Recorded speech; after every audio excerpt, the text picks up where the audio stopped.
हो तेजादा, मी तुमच्या समोर हात जोडतो, पाया पडतो तुमचे, पण माझ्याकडे पैसे नका मागू. तुम्हाला पैसे देणं एवढा मी मोठा नाही हो. हो हे बघा दडकर, मी तुम्हाला आधीच सांगितले, छोटं मोठं असं काही नसतंय हो. आता मी एवढं काम केलंय तर तुम्ही मला पैसे दिले पाहिजे ना. एकट्यानं भरले हो टेम्पो, पैसे द्या माझे. अहो असं का करताय तुम्ही?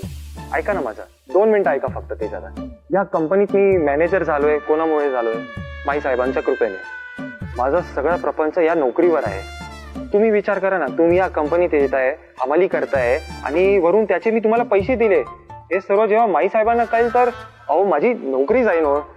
समजून घ्या, ज्या माई साहेबांमुळे मी 2 वेळेचं जेवतोय, मी त्यांच्या मुलाला माझी लायकी नसताना पैसे दिले तर हे तर त्यांचा अपमान आहे ना हो. अहो, दडकर हे बघा, असं काय नाही हो. तुमचं मत हेच पूर्णपणे चुकीचं आहे.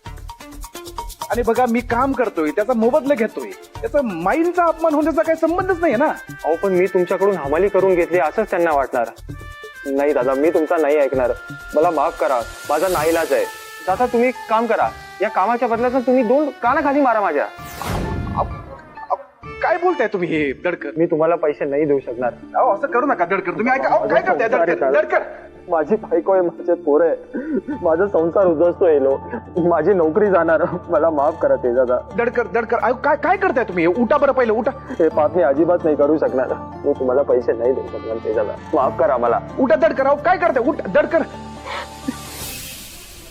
ठीक आहे दडकर, राहू द्या, रडू नका तुम्ही. बघतो मी.